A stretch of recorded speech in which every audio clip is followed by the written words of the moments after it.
What's going on, everyone? Badger here. Make sure to like and sub, and let's get into this. Film Threat. They've been doing the Lord's work, covering the D files. That's the forced equity, diversity, inclusion, all those fun buzzwords we all like. Basically, they're the reason our pop culture and all of our franchises have turned to utter mush, and there's no good storytelling anymore. It's because they've all been shackled to these literal check boxes of 50% this and 3 out of 5 that of underrepresented groups.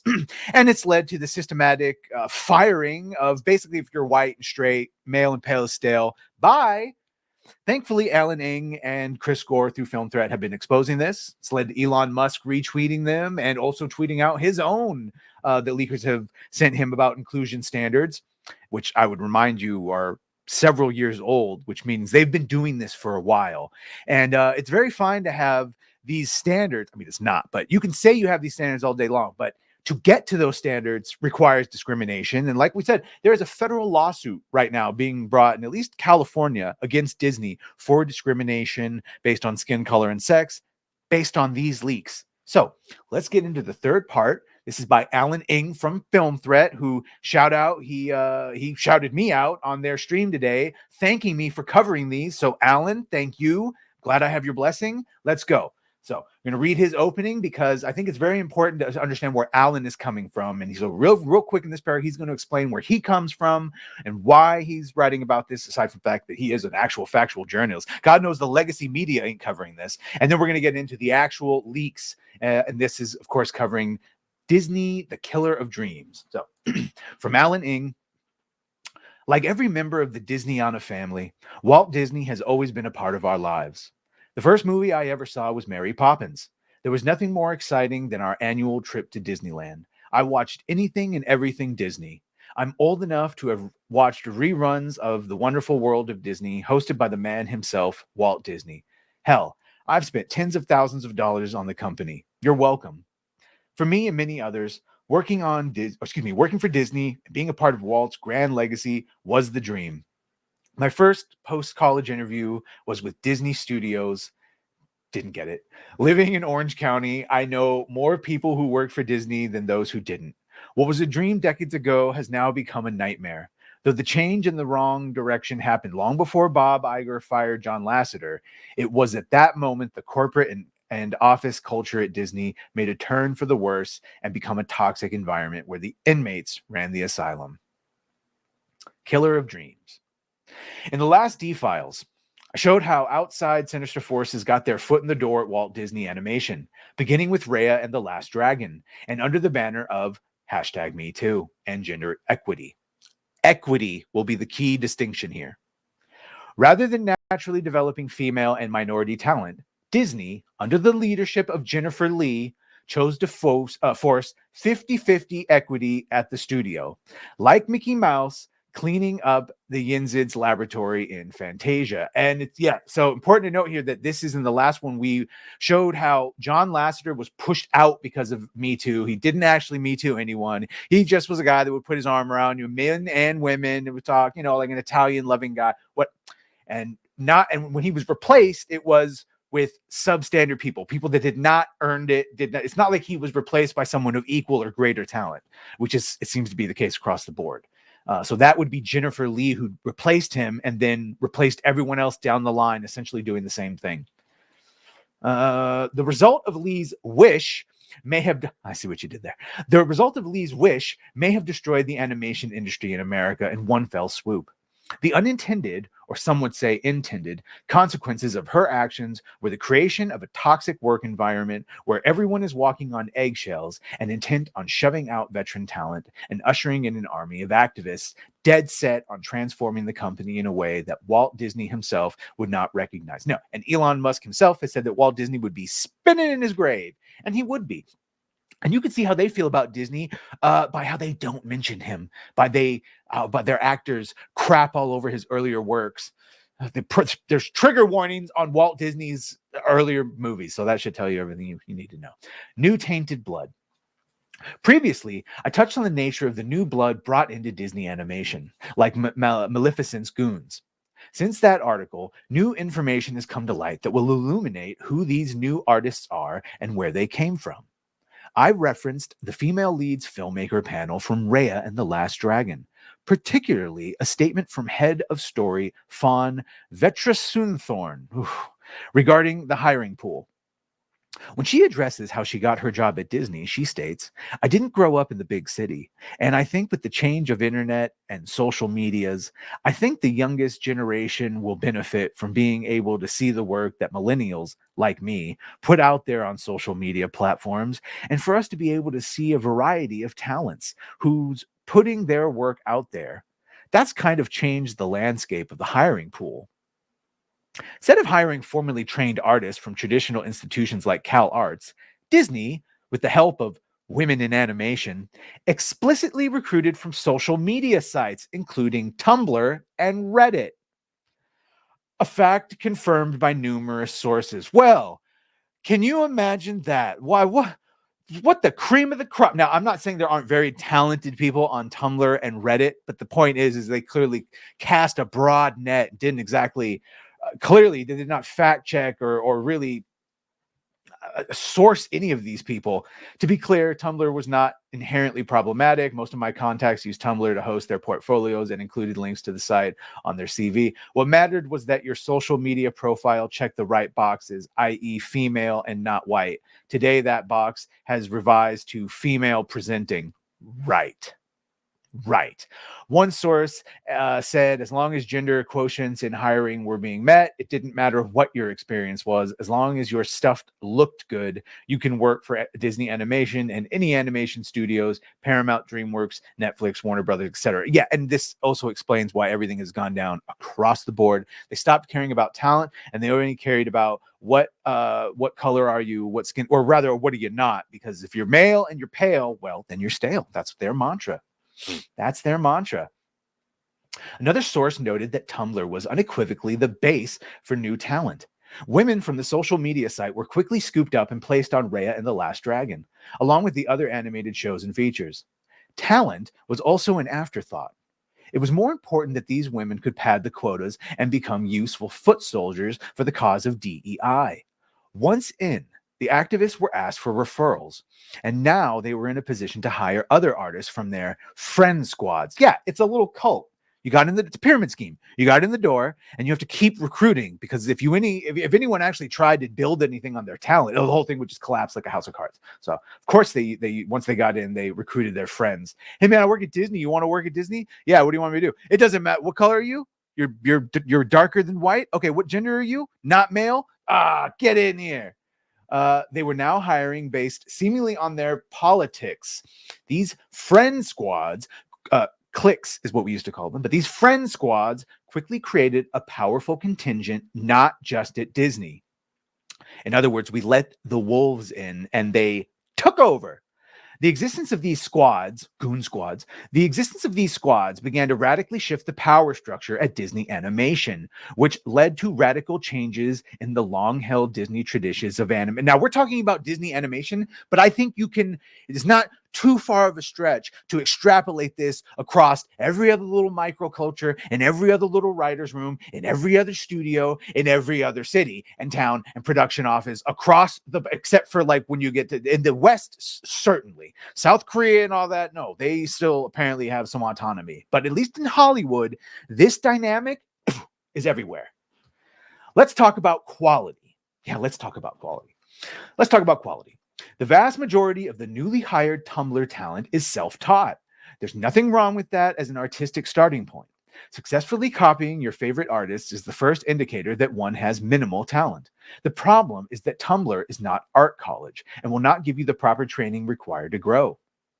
Tumblr-based artists are constantly being affirmed by fellow Tumblr artists, which breeds an unhealthy level of narcissism and bad habit. They're in an echo chamber. Constructive criticism is the key to growth, but online criticism of one's art Online criticism of one's art is always taken personally and inevitably sparks drawn-out struggle sessions of hurt feelings followed by personal attacks. Best keep your criticism to yourself if you want to be part of the friend squad. Yeah, and it's very hard to give criticism without coming off as like it not being constructive and that you're just jealous. At least in text and on social media, which is why it's probably not best to use that to get better. It actually helps to be in a peer group that won't lie to you. Well known in the art community, Tumblr has a bad reputation. In fact, Tumblr cartoons is a term for awful animation featuring bad design and uninspired storytelling. One source told me Tumblr was ground zero for for the mess we're in, along with subpar portfolio. These artists had not yet completed their 10,000 hours, and they brought bad art habits with them into the big animation studios. Some artists also find Tumblr cartoons too preachy or heavy hit. Boy, wait a minute. Okay, good. He's going to make the point, because some artists also find Tumblr cartoons too preachy or heavy-handed, sacrificing subtlety and nuance to align with the message. So basically, every single goddamn movie, television show, video game for the past 5 to 10 years, heavy-handed and preachy, sacrificing subtlety and nuance to align with the message. In other words, woke. Fucking woke. That's what woke is. Ugh. Social media isn't exactly the breeding ground for building a healthy community and interpersonal interactions. Tumblr communities foster an echo chamber effect where certain ideologies or ideas are reinforced without much critical discussion or diversity of thought. Relevant here is a new form of woke storytelling where villains are no longer needed, or female protagonists don't need no man to save them. Oh, you mean like in Snow White? Oh. Yeah. Weird. Yeah. Or you mean like Wish, where we actually identified with the villain? Or like these dumb bitches in The Acolyte? Yes, Queen, who are saying that there is no good or evil in Star Wars? Yeah. We've tried nothing and we're all out of ideas. Can someone remind me what the definition of incel is? Oh, thank you. My first video to YouTube was saying we need to stop using that term. Tumblr became the perfect breeding ground for activists, perfect for Disney's new reimagined storytelling. These recruits had a very specific personality. In them, Disney found their values as influencers, not artists, activists. As one source puts it, Disney was more than ready to hire influencers than a more reserved person with actual talent. Influencers have the potential to bring in their fan base to replace whatever old fan base was there before. Unfortunately, Disney gave these influencers too much credit to do exactly that. In other words, Disney overestimated their artistic talent and underestimated their ability to attract an audience. And what has every single fucking franchise done? Alienated the old fan base. Doctor Who, Star Wars, Star Trek, about to be X-Men, Marvel, DC. Fuck you, old fans. You're racist, sexist, homophobic, transphobic, and bigoted. And we bring in the new fan base. But guess what? Just like here, underestimating their ability for the influencers they have hired to bring in a new fan base, they have underestimated the loyalty of that fan base, because it turns out they were just here for your shitty, hollow representation, and they don't actually like or watch your products, as evidenced by your flopbusters. They don't actually buy your product, as evidenced by a billion fucking Reva action figures. If I had one, I'd throw it at my screen and break it, just like Gary with that Peter Parker head. I wouldn't, but thank you, Film Threat and Alan Ng and Chris Gore, and who everyone wrote in, better late than never. This is just more puzzle pieces of the why and how every single thing has been fucked up. They, on purpose, got rid of their old fans to use their shitty Tumblr influencers to bring in new ones. And thankfully, it's collapsing around them. Ooh, that makes me feel good. The goal was to clear out as many old white guys as possible at Disney Animation. Lawsuit, thank you. When the new animators entered the hallowed halls of Disney Animation, the veteran staff instantly knew trouble was brewing. The first warning sign was the quality of their work or lack thereof. Who's Walt Disney? Walt Disney himself inspired the work of these veterans. They studied Walt's classic features and shorts, and that's how they got their jobs at Disney. Not true with these recruits. They understood very little about actual animation and bringing art to life. My source said that their influences were not from Walt, but from whatever was currently popular with Gen Z and millennials at the time, which in this case was anime, a very different art form and style. When asked about the classics like Snow White, Dumbo, and The Jungle Book, their response was blank stares. Well, that sounds about right. When these recruits started doing their highly coveted jobs, they struggled to succeed at a job they weren't qualified to have in the first place. Attempts to offer help or mentoring from the old white guys were met with an undeniable cold shoulder. One veteran animator described the new hires as having open disdain for the old white guys. Comments veterans made during creative meetings, and you could thank TikTok for making them actively racist and misandry, hating men, hating the white men. They won't listen to my, in moment of entitlement, one young female POC said after a note session, they won't listen to my ideas. The turnover at Disney Animation was high among these recruits and among the veterans as well. Many who realized they were not qualified to animate left feeling dejected, a dream killed.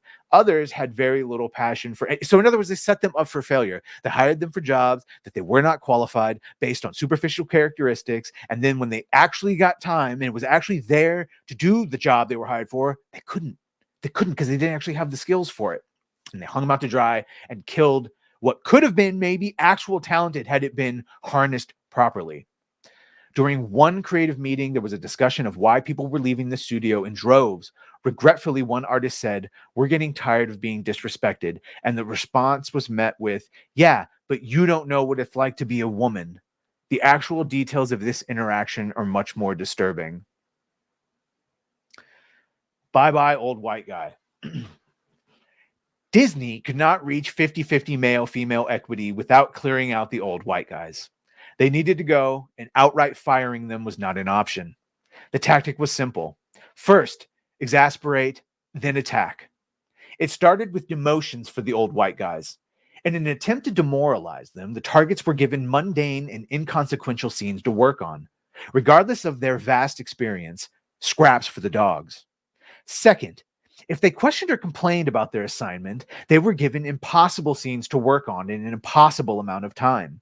When the work was turned in, the new emboldened recruits harshly criticized their work to the point of humiliation. The goal was to make life so miserable that they'd quit or be forced to fall in line with the new normal. If that didn't work, something worse was waiting in the wings. They were going to watch them, make them watch Madam Web. The once happy Disney family created over the decades was quickly torn apart. One YouTube commenter said, "Male animators are hesitant to work with or around women in fear of being canceled and fired."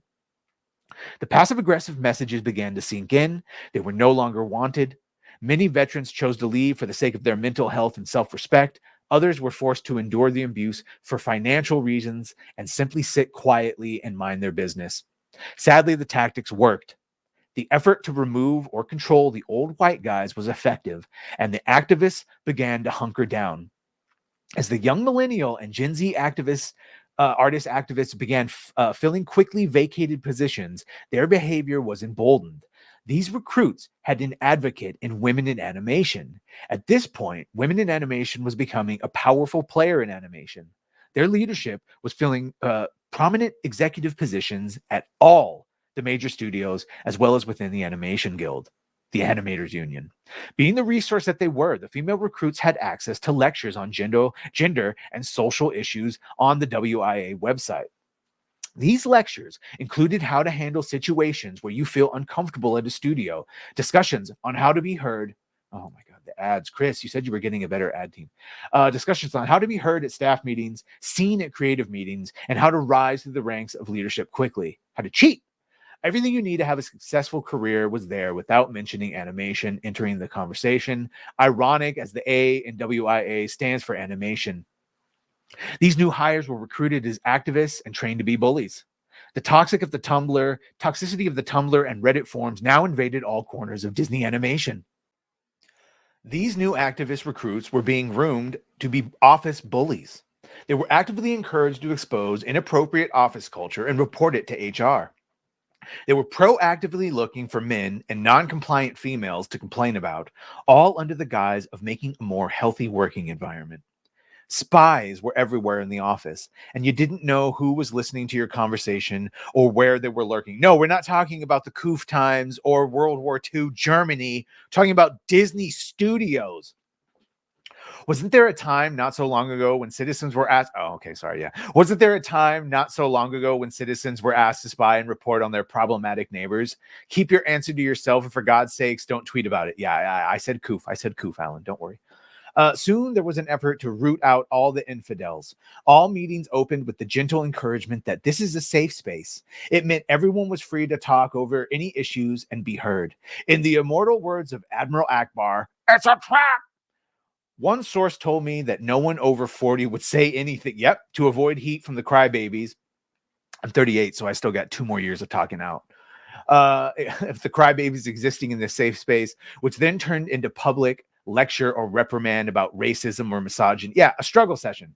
If your crime was especially horrible or perceived that way, you were forced to take sensitivity punishments, courses to keep your job and become an ally.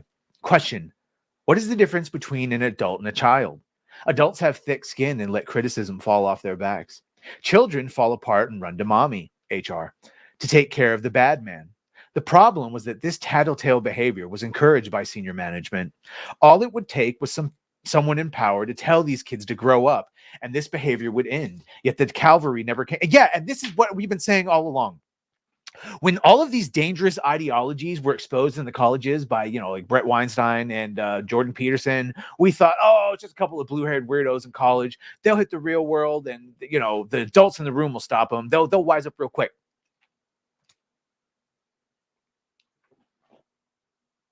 This is me doing the John Travolta meme, because where the fuck were all the adults? Gone. You bent over and let them have their way with you. You left. You let them take over, and the children have been running things, and now dummies like me have to get on and scream about it. White male artists, the important part is where he goes, yet the cavalry never came. That's right. The cavalry never came. The adults never stopped them. They let them take over. White male artists were constantly being brought into HR for the most minor infractions of race, gender, or sexual orientation. Most of the complaints were described as ridiculous and dumb. Note, when asked for examples, all of my sources said that the details of their crimes were so specific that they would reveal their identities and jeopardize their current jobs. Believe me, I asked many times, which leads us to animation blacklist. Because there's always a blacklist. Why I got to be a blacklist? Yes, Donald, there is an animation blacklist. And one Disney artist finds himself on it and has not worked to this day. I've changed many of the alleged details regarding this incident to protect my sources.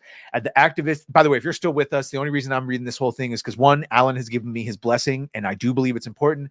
And there are many people that will listen to an article read that they will not read on their own. Don't ask me why that is. Let's just keep going. As the activists began infiltrating the ranks of Disney Animation, one artist complained about how fast things were changing and openly questioned the direction woke storytelling was taking this particular project he was working on. The questions were not taken well, and this artist was placed on the shit list. When he wondered why a newly hired, less talented female POC artist was getting the work, now I'm sure that she was female and POC is not why he was questioning it. This is just a matter of detail that is who was brought in and who was questioning it. When he wondered why a newly hired, less talented female POC artist was getting the work that he used to get, he had to endure comments about the patriarchy, knowing his place, and his earnest pleas were met with severe repercussions. With a decade of quality work done for Disney, his work was now being nitpicked to death with a fine-tooth comb. And as we just heard, anyone that would have known about his decade of work and cared about that was kicked out. These are all newbies who gave a shit about his tenure or his experience. He described his treatment as demoralizing and intensely passive-aggressive.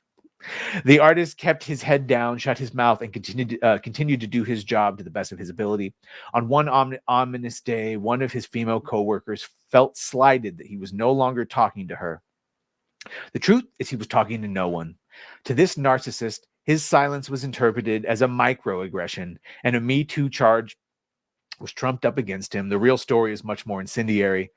False claim was the straw that broke the camel's back, and our protagonist resigned for the sake of his mental and physical health and walked out of Disney, mouth taped under an ironclad NDA.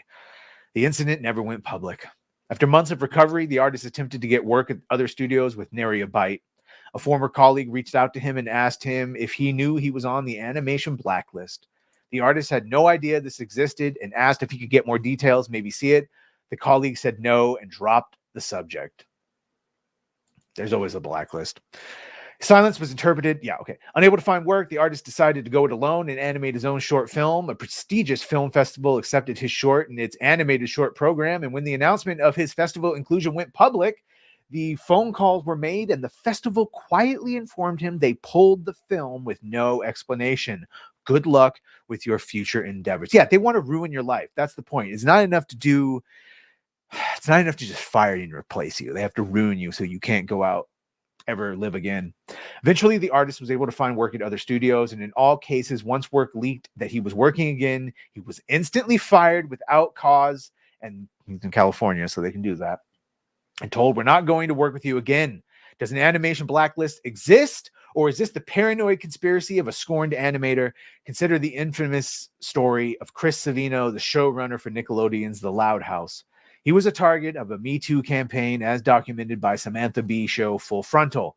Savino was accused of inappropriate behavior, ranging from unwanted sexual advances to threats of industry blacklisting after the end of consensual relationships with coworkers.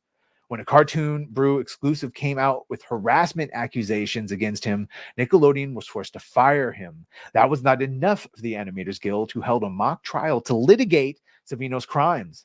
Savino was not allowed to confront his accusers' testimonies. He was found guilty and sentenced to a 5-year expulsion from the animation industry. Letters, a blacklist, were sent to all the agents and animation studios in Hollywood, telling them that Savino could not work for them. After the 5-year sentence, Savino went back to work. Yeah, right. He's gone.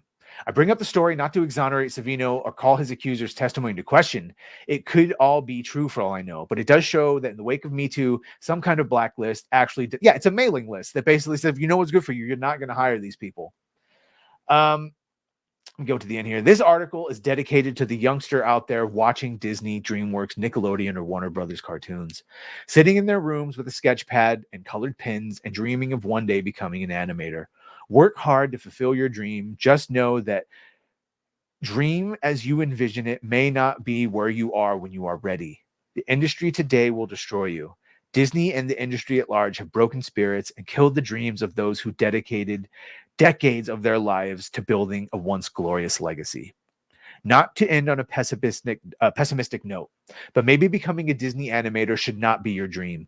Clearly, Disney and the other studios have become the destination for dreams to die with its toxic work environment, the move toward AI, and its eventual move outside the US. For decades, Film Threat has always turned its readers to an alternate diet of films. The indie route may be your fastest way to make your dream happen. The tools to become an independent animator are right there, off the shelf and at your fingertips. Spend your time today finding your style and telling your stories. Look for a mentor. Get your 10,000 hours. Just know that working for the House of Mouse will not give you the validation you so richly deserve. That comes only from you. And he's right. He's 100% right. The only thing I would maybe amend or change or add to that is, if you care about Disney, if you like Disney, if you actually liked all the Disney movies and that was your dream, don't let these fuckers take it over. You go right in there. You earn it. You go right in there. And if you're good enough, you get in because they just think you're a checkbox. You prove to them that you are more than a checkbox, and you change the culture from the inside the way we're trying to change it from the outside. You do it. You be the change.